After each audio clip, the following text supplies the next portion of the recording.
Hello भक्तों, राधे राधे। कैसे हैं आप सब? आई होप आप सब अच्छे होंगे।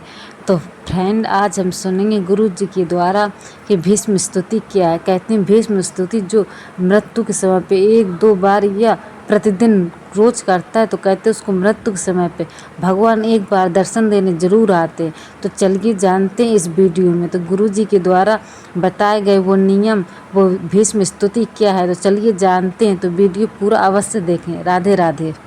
लायक नहीं है, किसी को मुंह दिखाने लायक नहीं। आप बढ़िए आगे, बस संकल्प ले लेना कि अब वो गलती नहीं दोहराएंगे।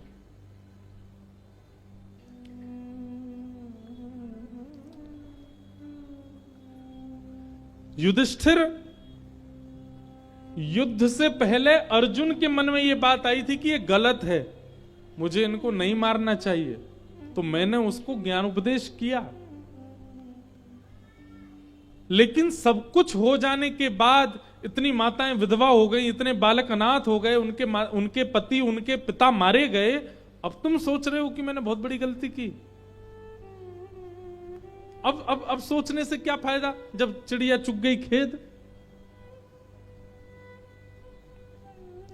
तब भगवान बोले अब मैं दोबारा से गीता तो नहीं सुनाऊंगा। युद्ध करने से पहले शंका हुई थी अर्जुन को तो मैंने गीता सुनाई थी। अब युद्ध करने के बाद शंका हो रही है तो मेरा भक्त गीता सुनाएगा, मेरा भक्त बचाएगा अब तो। और भगवान युधिष्ठिर आदि समस्त पांडवों को लेकर के रणभूमि में गए भीष्म पितामह के पास। देखो बंधुओं, क्रिया करने से पहले समझा देना ये सामान्य बात है, पर क्रिया बिगड़ने के बाद उसको संभलवाना ये विशेष बात है। घर में कोई सब्जी बना रहा है और सब्जी बनाने से पहले मां आकर के बता दे इसमें इतना नींबू डाल देना, इतना नमक डालना और इतना हल्दी डालना, इतनी मिर्च डालना, ये एक बात है। लेकिन बालक ने पूरी सब्जी बिगाड़ दी, अब बिगड़ी हुई को संभलवाना ये विशेष बात है। ठाकुर जी की क्रिया क्या है, बहुत ध्यानपूर्वक सुनिएगा। एक सूत्र दे रहे हैं हम। ठाकुर जी क्या करते हैं, बिगड़ने से पहले समझा देंगे, लेकिन बिगड़ जाने के बाद ठाकुर जी हाथ खड़े कर देते हैं। अब मेरे पास मत आवे, अब तो तेने बिगाड़ दियो। बिगड़ जाने के बाद तो भक्त ही काम आएंगे, बिगड़ जाने के बाद तो संत ही समझाएंगे, बिगड़ जाने के बाद तो वैष्णव ही संभाल सकता है, ठाकुर जी नहीं संभालते। ठाकुर जी पे तो एक ही बात है, मैंने पहले ही सब जगह ग्रंथों में कह रखा है ऐसा ऐसा मत करो, फिर भी तुम कर रहे हो, अब मेरी क्या गलती। लेकिन जब सब गलतियां कर देते हैं तो फिर संत कहते हैं आओ बैठो, हम बताते हैं अब तुमको क्या प्रायश्चित करना है, अब कैसे जीवन जीना है। रंगोली बनाने से पहले बालकों को समझा दिया जाए ऐसे बनाना, ये एक बात है, पर रंगोली बिगड़ जाने के बाद संभलवाना ये विशेष बात है। भगवान ने हाथ खड़े कर दिए, बोले युधिष्ठिर अब मैं नहीं समझा पाऊंगा तुमको, लेकिन तुम्हारा शोक और इन सब पांडवों का शोक ये दूर करने की क्षमता मेरे एक वैष्णव में है, और वो मेरी प्रतीक्षा कर रहा है। कौन? भीष्म पितामह। बंधुओं, हमारे रामानुज संप्रदाय में एक भक्त हुए, उनका नाम था श्री लालाचार्य जी। क्या नाम था? लालाचार्य। श्रीमद रामानुजाचार्य जी महाराज के परम शिष्य थे श्री लालाचार्य जी। बहुत ध्यानपूर्वक सुनिएगा। लालाचार्य जी को रामानुजाचार्य जी ने एक दिन आज्ञा दी। क्या आज्ञा दी? बोले जितना तुम भगवान को मानते हो उससे 1000 गुना ज्यादा उनके वैष्णव भक्त संतों को माना करो।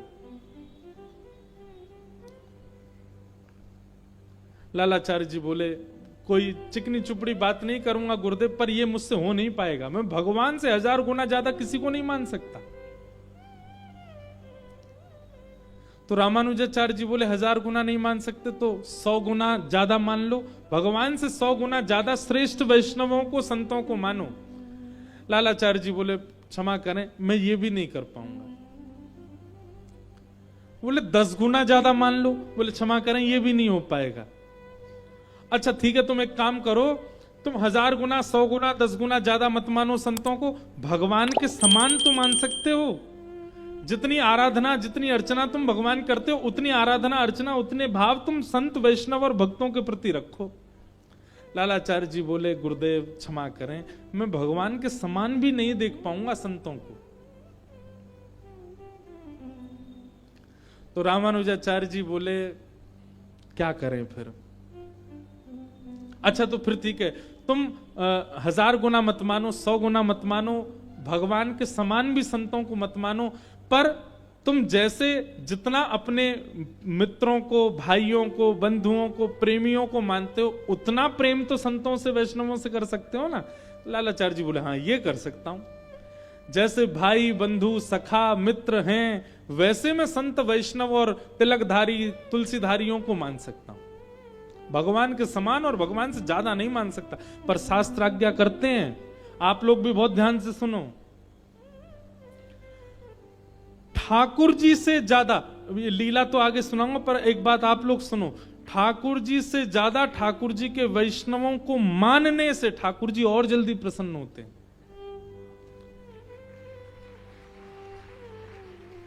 हाँ, वो वैष्णव अपने आप को ठाकुर जी से ज्यादा पुजवावे तो गलत है। तो अपराध है। आपके मन में अपने आप भावना आ जाए, आपके बिसौली में कोई कंठीधारी आवे, आपके बिसौली में कोई हरिद्वार से वैष्णव आ जाए, तो जितने प्रसन्न आप वृंदावन बिहारी को देख करके होते हैं, उतने प्रसन्न उसको देख करके हो गए, तो निश्चित समझ जाना आपकी भक्ति लग रही है आपको। इसीलिए वैष्णवों को देख के आप प्रसन्न हो रहे। पर लालाचार्य जी ने स्पष्ट कर दिया, मैं भगवान से ज्यादा नहीं मान सकता किसी भक्त को, और भगवान के समान भी नहीं मान सकता। तो गुरुदेव ने आज्ञा की, तो भगवान से ज्यादा भगवान के समान मत मानो, अपने भाई बंधु सखाओं के सम मान लो। लालाचार्य जी बोले ये कर लूंगा मैं।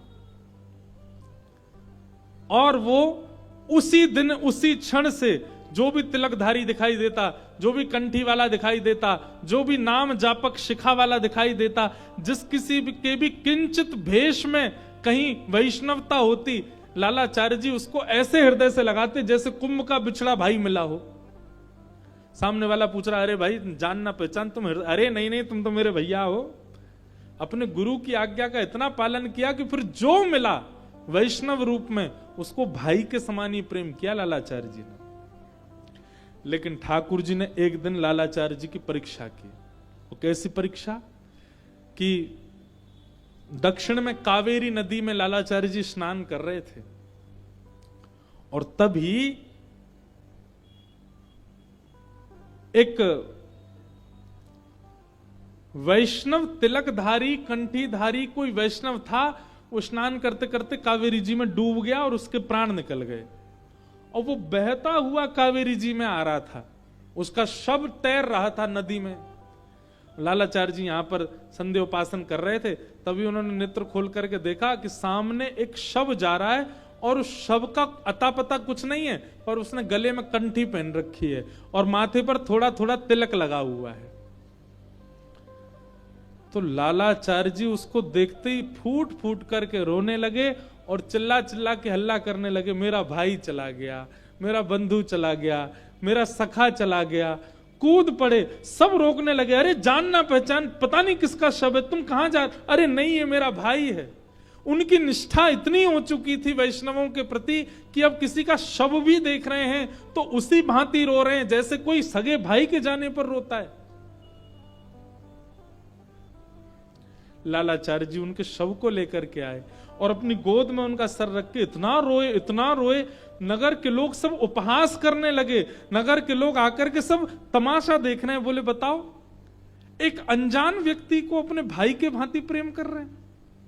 पर लालाचार्य जी तो हर वैष्णव को अपना भाई मानते थे। गुरु को वचन दिया था कि भगवान से ज्यादा नहीं मान सकता, पर अपने भाई बंधुओं के समान मान लूंगा संतों को। घर परिवार के लोगों ने लाख मना किया, लेकिन फिर भी लालाचार्य जी ने उनका संस्कार किया, अपने केश छेदन आदि कराए और जो क्रिया एक घर का सदस्य करता है, ठीक वैसी क्रिया पिंडदान आदि सब करने लगे। अपने गोत्र से ही उसका गोत्र बोल करके उसका पिंडदान आदि सब कर दिया। और इतना ही नहीं, 13 दिन तक सूतक की जो क्रियाएं घर में होनी चाहिए वो क्रियाएं भी पालन कराई, और खुद भी करी और खुद के परिवार वालों से भी कराई। ये निष्ठा नहीं है? कैसी अद्भुत निष्ठा। आया 13वां दिन, और 13वें दिन श्री लालाचार्य जी गए और नगर में जितने ब्राह्मण थे सबको निमंत्रण दे के आए। बोले हमारे भाई साहब चले गए, उनके भोज में आप सबको आना है।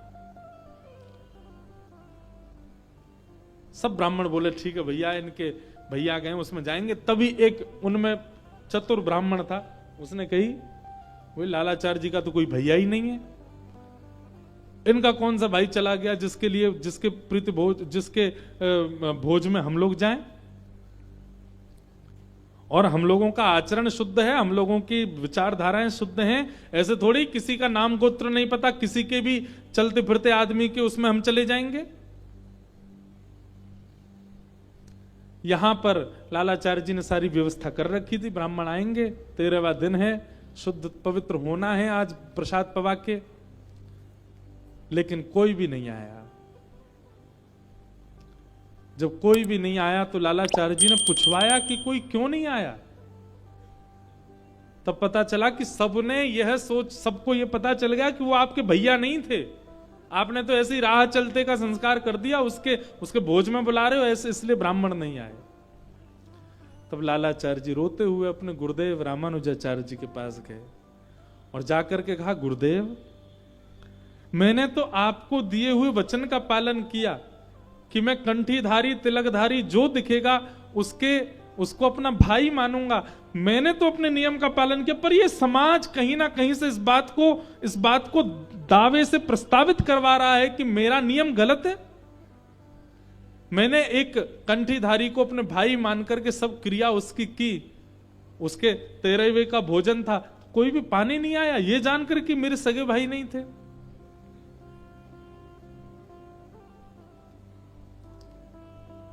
रामानुजाचार्य जी बोले, तुमने निष्ठा से किया है ना, बस अब तुम चिंता मत करो, ठाकुर जी को निवेदित करके ठाकुर जी को निमंत्रण दे दो। और जैसे ही लालाचार्य जी ने ठाकुर जी को निवेदित करके ठाकुर जी को निमंत्रित किया, साक्षात शंख चक्र गदा पद्मधारी लक्ष्मण नारायण भगवान उस भोज को पाने के लिए आए।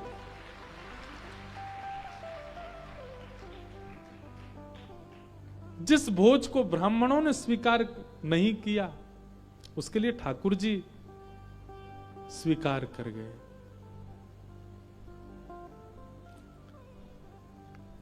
तो ये बात अपने चित्त में बैठा लीजिए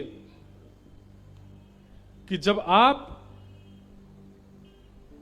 ठाकुर जी के समान या अपने भाई बंधु मित्रों के समान, और यदि गुरु कृपा हो जाए तो ठाकुर जी से भी ज्यादा वैष्णवों के भक्त हो जाते हैं, तो कहीं ना कहीं आपको ठाकुर जी से मिलने से आपकी कल्याण में, आपकी भगवत प्राप्ति में अब कोई बाधा नहीं आ सकती। पर यह हो पाना असंभव है। भगवान से अधिक वैष्णव प्रिय लगें, भगवान के समान वैष्णव प्रिय लगें, ये असंभव है। इसलिए कम से कम अपने मित्र भाई बंधुओं के समान वैष्णव दिखने लग जाएं, ऐसी क्रिया तो करो।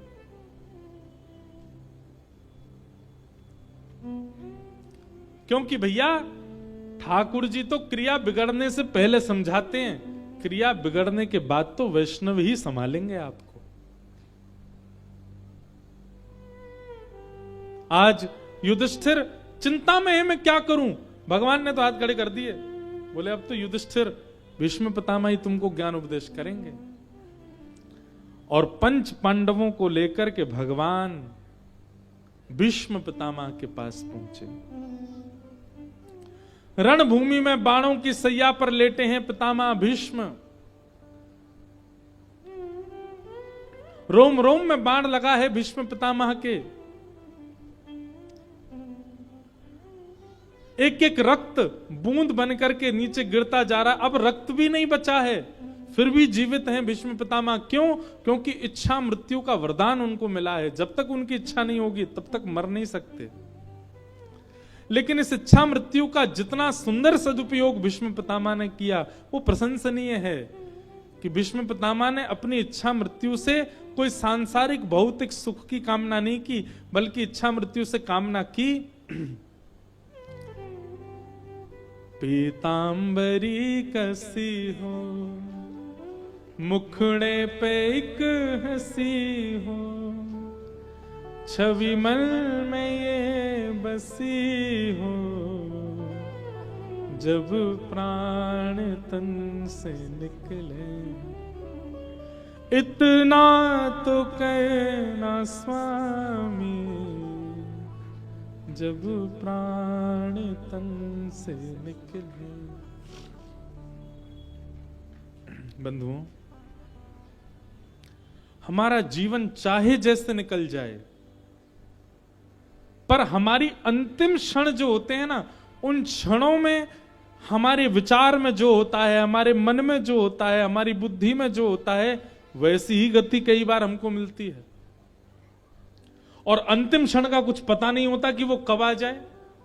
इसलिए हमारे शास्त्र कहते हैं इतना भजन करो, इतना नाम जप करो। ये कंठी माला पहनने का विधान क्यों है? गले में कंठी पहन के क्यों रहो? कब प्राण निकल जाए क्या पता। कम से कम हमारा देह जब प्राण त्यागे उस समय तुलसी जी तो हमारे तन से स्पर्श कर रही हो, इसलिए कंठी पहनते हैं। क्यों? सबको पता है कि जब किसी के प्राण निकलते हैं तो उसको भी एक संस्कार कहा जाता है, अंतिम संस्कार। और अंतिम संस्कार में एक चिता बनाई जाती है। चिता में उस देह को पधरा करके एक प्रकार से जब कोई व्यक्ति अंतिम संस्कार करता है ना, तो ध्यान से सुनिएगा, पंडित जी उस समय भी कुछ मंत्र उच्चारण करके कहते हैं स्वाहा, मतलब अब इस देह का भी हम आपको अर्पण करते हैं, ठाकुर जी इसको स्वीकार करो। हवन में अर्पित की गई हर वस्तु ठाकुर जी के मुख के समान, मतलब ठाकुर जी उसको पा रहे हैं। ध्यान पूर्वक सुनिएगा। एक प्रकार से हवन क्या है? हवन भगवान का मुख है। सभी देवी देवताओं का आह्वान करके हम उसमें आहुति डाल करके अग्नि के द्वारा भगवान का पोषण, भगवान को पवा रहे हैं। अंतिम संस्कार में हम देह को जला करके एक प्रकार से उस देह को भगवान को अर्पित कर देते हैं। और भगवान तब तक नहीं पाते जब तक तुलसी जी का स्पर्श नहीं हो। इसलिए उस देह से तुलसी का स्पर्श हो रहा हो जब उसके प्राण निकले हो, तो निश्चित है कि भगवत प्राप्ति हो जाएगी। लेकिन अगर व्यक्ति ने केवल तुलसी पहनी, नियमों का पालन नहीं किया, नियमों का पालन मतलब एक ही नियम है तुलसी जी का, क्या? कि तुलसी धारण करने के बाद कंठ से नीचे अपवित्र वस्तु नहीं जानी चाहिए आपके मुख में। अगर आप अपवित्र मांस का भक्षण करते हैं, मदिरा का सेवन करते हैं, तंबाकू खाते हैं, धुआं उड़ाते हैं और तुलसी पहनते हैं, वो तुलसी नहीं फिर काष्ठ है। और मृत्यु के बाद में तुलसी का अपमान करने का दंड और मिलेगा। इसलिए एक जगह मुझसे एक व्यक्ति पता क्या बोला, महाराज जी मैं तुलसी पहनता हूं पर मैं कॉलेज में पढ़ता हूं, बच्चों के साथ कभी कभी खाना पीना पड़ता। मैंने कहा हे भाई तू क्यों पहनता है तुलसी? बोले नहीं, जब खाने पीने जाते हैं तुलसी उतार देता हूं। मैंने कहा वाह, उससे क्या होता है? बोले कम से कम कंठ से तुलसी तो नहीं स्पर्श होती। मैंने कहा ये तो वही बात हो गई कि ब्याह में मंगलसूत्र पहना था बहू ने, लेकिन मंगलसूत्र उतारने से ब्याह थोड़ी टूट जाएगा, वो तब भी विवाहिता ही मानी जाएगी। कभी कभी मंगलसूत्र साइड रखने से क्या वो उसका ये समझ लें कि अब उसका ब्याह नहीं है, ब्याह तो हो गया। अब चाहे मंगलसूत्र धारण करे चाहे नहीं, एक बार कंठी अगर गले में पहन ली तो मतलब आप वैष्णव हो। उसके बाद आपकी खान पान की शुद्धता अगर नहीं है, दंड तो मिलेगा। इसलिए तब तक तुलसी जी मत पहनिए जब तक आप अपने चित्त पर ये भरोसा ना कर लें कि हाँ हम अपने भोजन और भजन और पान को शुद्ध कर सकते हैं। विशेष रूप से तो मांस सेवन करने वाले और मदिरा पीने वाले तंबाकू सेवन करने वाले इन लोगों से तो हमारी प्रार्थना है, बिल्कुल मत पहन लेना, और जब पहनो तो सबको विष के मात्र त्याग देना, विष के समान त्याग देना। तो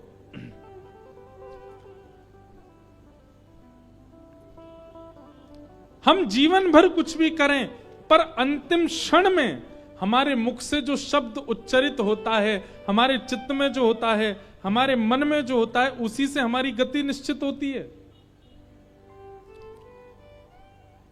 इसलिए भैया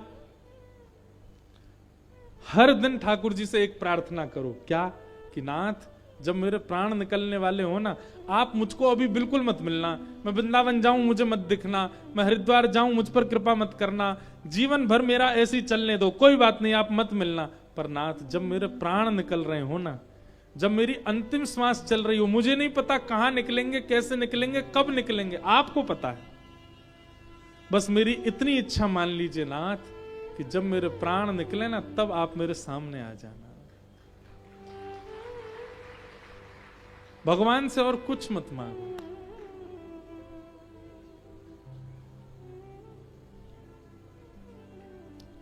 भक्तमाल जी के कथा में एक प्रसंग ऐसा भक्तमाल जी के विषय में सुनाया जाता है कि अगर अंतिम श्वास निकल रही हो और उस समय भागवत जी, रामचरितमानस या इस प्रकार के वैदिक ग्रंथ या भक्तमाल जी अगर हमारी छाती पर रखी हों, या इनका दर्शन हमको हो रहा हो, भागवत जी की पोथी रखी है, हम उसको देखते देखते प्राण त्याग दें, तो भी भगवत धाम की प्राप्ति।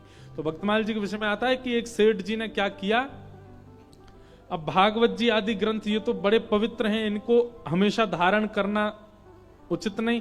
उन्होंने क्या किया, भक्तमाल जी की छोटी छोटी लिपियों के छोटे छोटे ग्रंथ बनवाए और उन छोटे छोटे ग्रंथों को तुलसी जी में मढ़वा करके, तुलसी जी के अंदर पधरवा करके और गले में धारण कर लिया।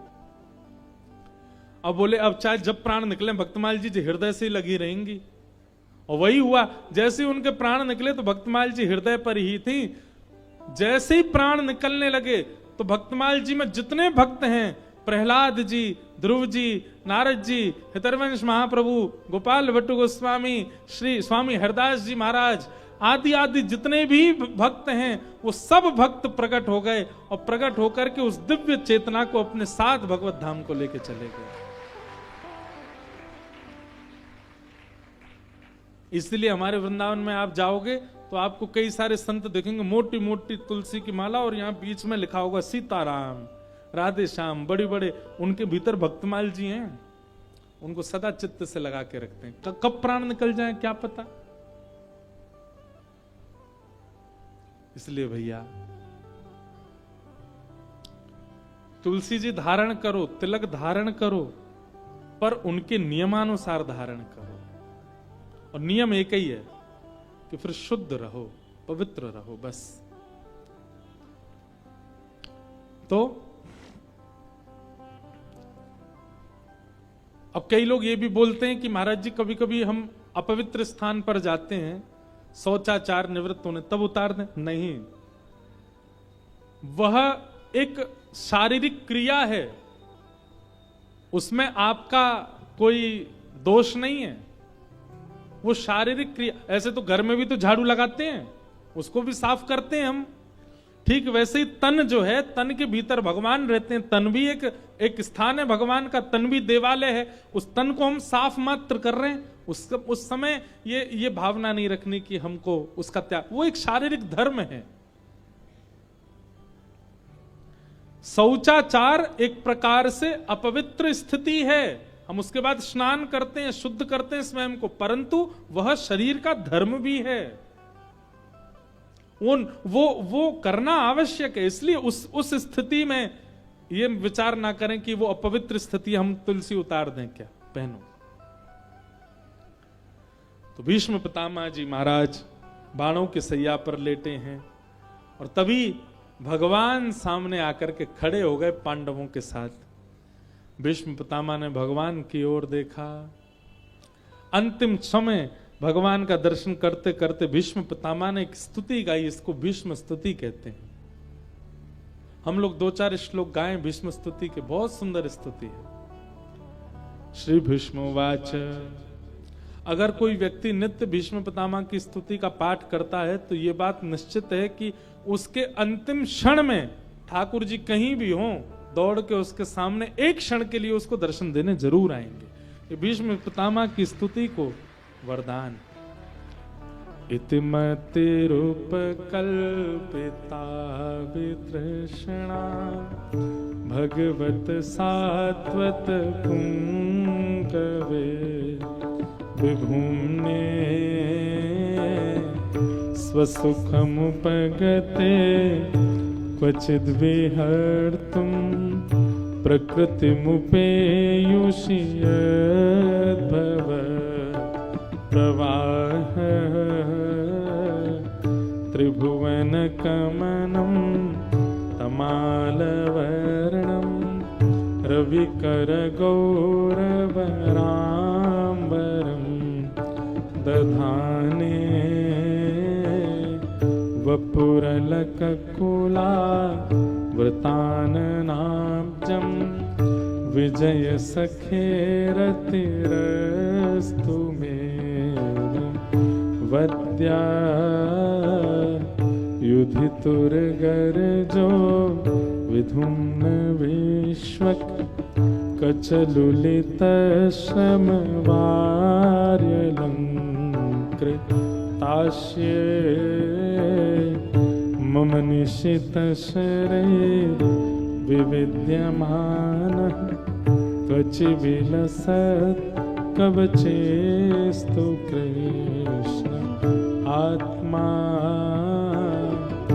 सपदि सखी वचो निशम्य मध्ये निज परयोर्वलयोरथं निमेष्य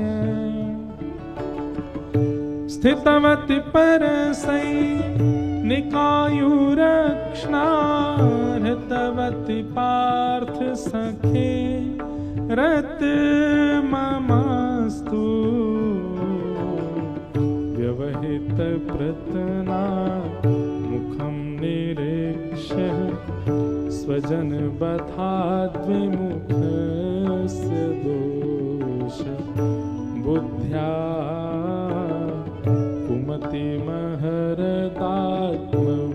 कुमतिमहरदात्मविद्ययाय चरणरति परमस्य तस्य मेस्तु।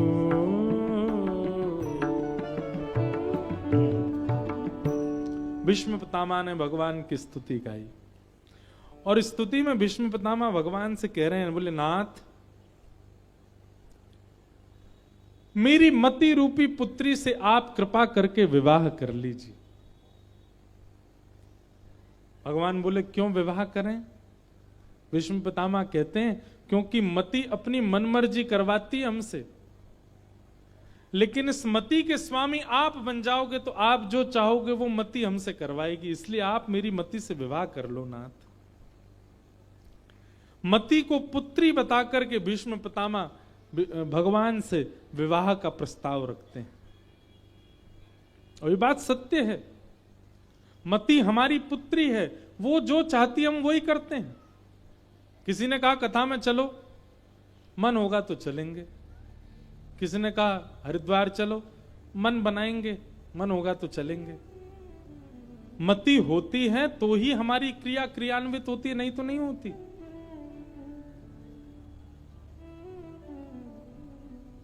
मन, ये मन यदि ठाकुर जी को अर्पित कर दिया जाए तो फिर इस मन पर अधिकार ठाकुर जी का हो जाता है और फिर भगवान जो चाहते हैं ये मन वही हमसे करवाता है। इसलिए मन को ठाकुर जी को निवेदित करो। ये बात तो सब कहते हैं कि मन भगवान को दो, पर भीष्म पितामह का जो तरीका है देने का ये अद्भुत है। भीष्म पितामह कह रहे हैं मेरी मन रूपी बेटी है, उसका अभी तक ब्याह नहीं हुआ है, पसंद तो बहुत लोगों को किया उसने, पर नाथ मैं चाहता हूं विवाह वो आपसे करे। मन को बहुत कुछ पसंद आ जाता है, कभी मन को पहाड़ पसंद आ जाते हैं, कभी मन को समुद्र पसंद आ जाता है, कभी मन को टिकिया पानी पूरी पसंद आ जाती है, कभी मन को कोई व्यक्ति पसंद आ जाता है, पर हमारा मन अस्थिर ही रहता है, एक जगह स्थिर नहीं होता। क्यों? क्योंकि मन को जो प्रिय है वो केवल श्याम सुंदर है। कभी उस नजर से श्याम सुंदर को देखो तो सही। एक बार मन को यदि ठाकुर जी प्रिय लग गए, फिर मन कहीं नहीं भटकेगा, उन्हीं में ही रहेगा। फिर सब यही गाओगे, मेरो मन लग्यो बरसाने में, जहां विराजे राधा रानी। हमारे बरसाने के श्री विनोद बाबा, जहां कहीं भावुक लोग होते हैं वहां मेरा ये पद गाने का बहुत मन होता है। हमारे श्री विनोद बाबा महाराज कितने भाव से गाते हैं। सब लोग गाना मेरे साथ। हो मेरो मन लग्यो बरसाने में, जहां विराजे राधा रानी। मेरो मन लग्यो बरसाने में, जहाँ विराजे राधा रानी। ओ मेरो मन लग्यो बरसाने में, जहां विराजे राधा रानी। मेरो मन लग्यो बरसाने में, जहाँ विराजे राधा रानी। हे मुझे दुनिया से नहीं कोई काम, मुझे दुनिया से नहीं कोई काम। मुझे दुनिया से नहीं कोई काम। मुझे दुनिया से नहीं कोई काम। क्यों? ओ मैं तो रटू राधा राधा नाम, मैं तो रटू राधा राधा राधा। ओ जय राधे राधे, राधे राधे। श्री राधे राधे, राधे राधे। हरिदास दुलारी गाओ, हरिवंश पियारी। ओ जय राधे राधे, जय राधे राधे। ओ मुझे दुनिया से नहीं कोई काम, दुनिया से नहीं कोई काम। ओ मैं तो रटू राधा राधा नाम, मैं तो रटू राधा, मैं तो रटू राधा राधा नाम।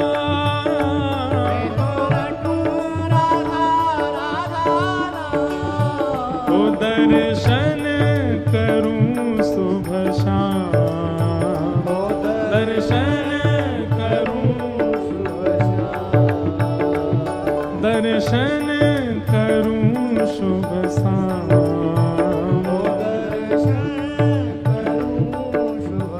क्यों?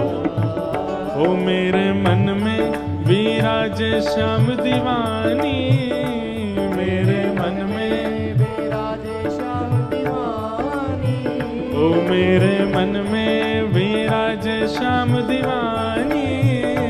मेरे मन में विराजे श्याम आओ भाव से, जहां विराजे राधा रानी। जहाँ विराजे राधा रानी। ओ मेरो मन लग्यो बरसाने में, जहां विराजे राधा रानी। मेरो मन लग्यो बरसाने में, जहाँ विराजे राधा। बोलो राधा रानी की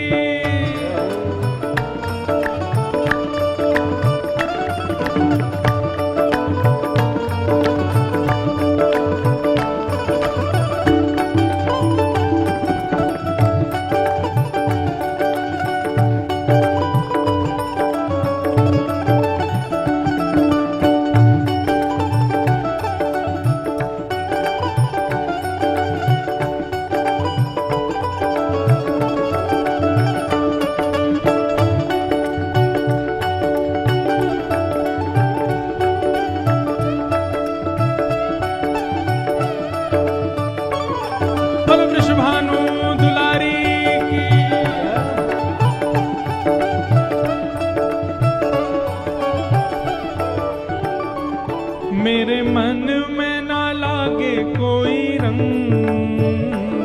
मेरे मन में ना लागे कोई रंग, गाओ ए मेरे मन में ना लागे कोई रंग, मेरे मन में ना लागे कोई रंग, क्यों ओ मैं तो रहूं संतन के संग, तो रहूं संतन के संग, हाँ मैं तो रहूं रसिकन के संग, तो रहूं रसिकन के संग, ओ मेरे मन में बढ़त उमंग, ओ मेरे मन में बढ़त उमंग, हाँ मेरे मन में बढ़त उमंग, मेरे मन में बढ़त उमंग, और बरसाना बीरज रजधानी, बरसाना विरज रजधानी, बरसाना बीरज रजधानी, बरसाना विरज रजधानी, ओ जहाँ विराजे राधा रानी, जहाँ विराजे राधा, ओ मेरो मन लाग्यो बरसाने में, जहाँ विराजे राधा रानी, मेरो मन लाग्यो बरसाने में, जहाँ विराजे राधा रानी, अरे मेरो मन लगो बरसाने में, जहाँ विराजे खरा पानी, मेरो मन लाग्यो बरसाने में, जहाँ विराजे राधा। बोल वृषभानु के जमाई की हो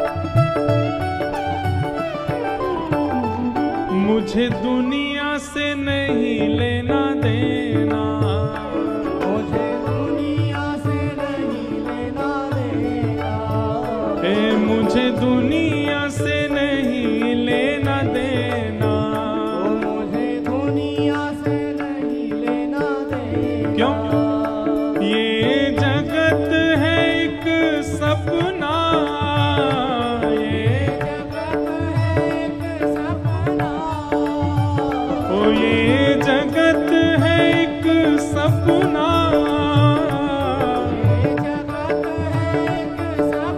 और यहाँ कोई नहीं अपना, यहाँ कोई नहीं अपना, ओ यहाँ कोई नहीं अपना, यहाँ कोई नहीं अपना। भैया जितने लोग खड़े हैं निश्चित ही ये सब किशोरी जी के उपासक हैं। मुट्ठी बांध करके भुजा उठा करके कहो, मेरी अपनी वृषभानु दुलारी, मेरी अपनी वृषभानु दुलारी, हे वृषभानु दुलारी, वृषभानु दुलारी, ओ प्यारी राधा प्यारी, राधा प्यारी, बरसाने वारी, बरसाने वारी, कीरत सुत प्यारी, कीरत सुत प्यारी, श्री कृष्ण प्यारी, कृष्ण प्यारी, बरसाने वारी, बरसाने वारी, मेरी शान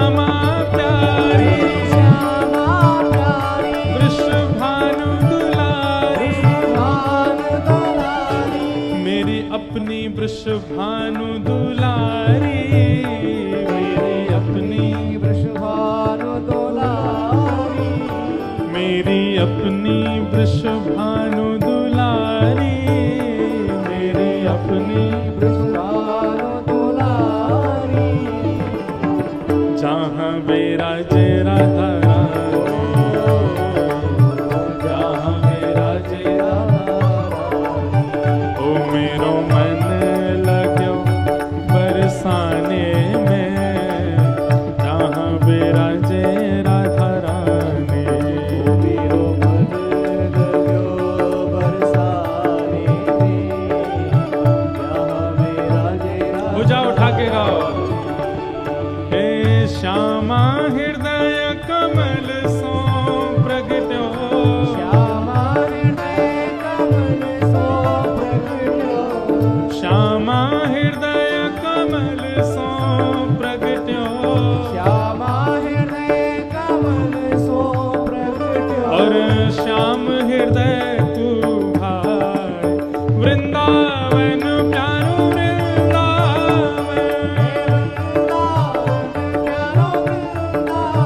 हे श्री वृंदावन मेरो वृंदावन,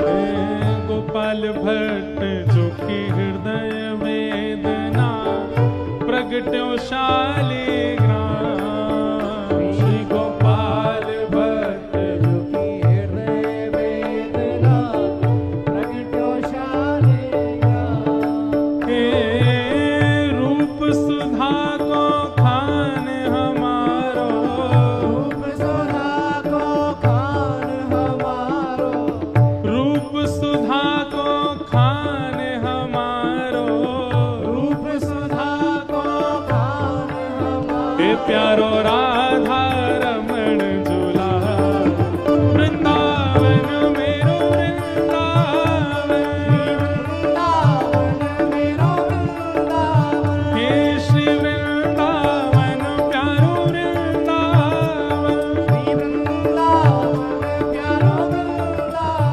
रूप सुधा को खान हमारो, रूप सुधा को खान हमारो, प्यारो राधा रमण झूला वृंदावन मेरो वृंदावन, वृंदावन मेरो वृंदावन, हे श्री वृंदावन प्यारो वृंदावन, श्री वृंदावन प्यारो वृंदावन, हे आतुर हित हरिवंश पुकारो, श्री राधा राधा नाम,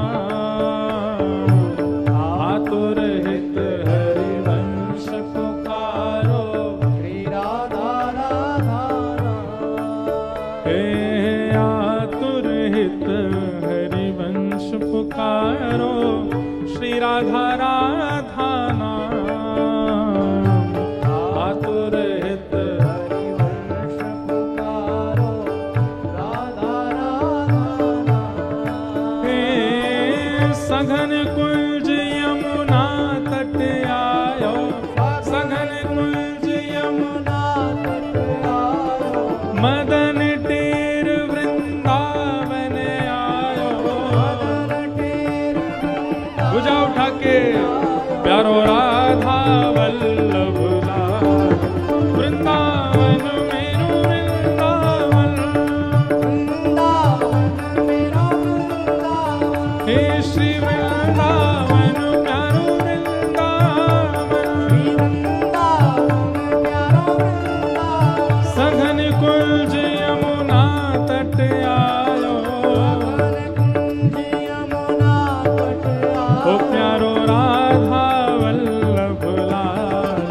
वृंदावन मेरो वृंदावन, वृंदावन मेरो वृंदावन, हे श्री वृंदावन प्यारो वृंदावन, श्री वृंदावन प्यारो वृंदावन, हे भुवन चतुर्दश की सुंदरता निधिवन करत बिहार,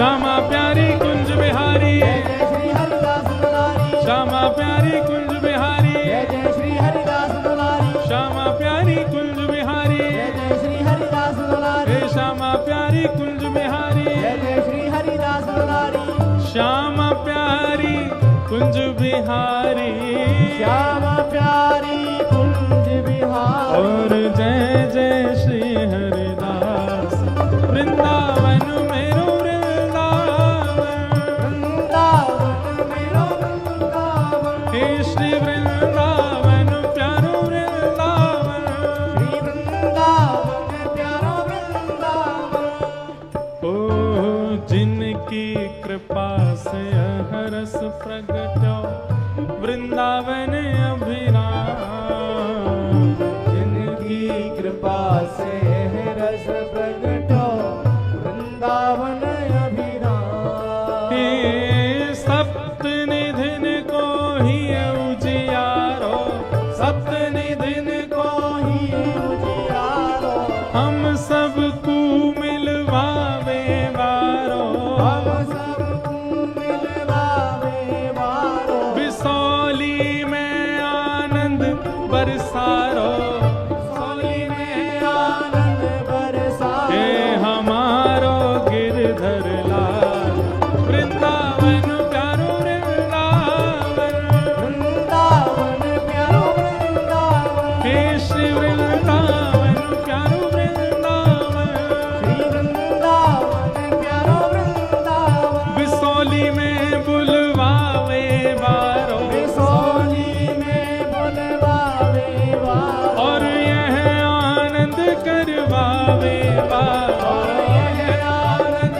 करवावे वारो, हे हमारो गिरधर लाल वृंदावन मेरो वृंदावन, श्री वृंदावन मेरो वृंदावन, हे श्री वृंदावन प्यारो वृंदावन, श्री वृंदावन प्यारो वृंदावन, जय राधे राधे। राधे राधे, जो शब्द ऊंचो जाएगो आज भी माला मिलेगी, है जाओ भुजा उठाओ दोनों अपने, हो जय राधे राधे, राधे राधे, श्री राधे राधे, राधे राधे, जय राधे राधे, राधे राधे, श्री राधे राधे। राधे राधे, बेचारी हमारी सब माताएं बहनें कह रही हैं हम कितनों जामेंगी, कोई नहीं, एक दिन छोटी हाइट वाले लोगों को भी पहनाएंगे।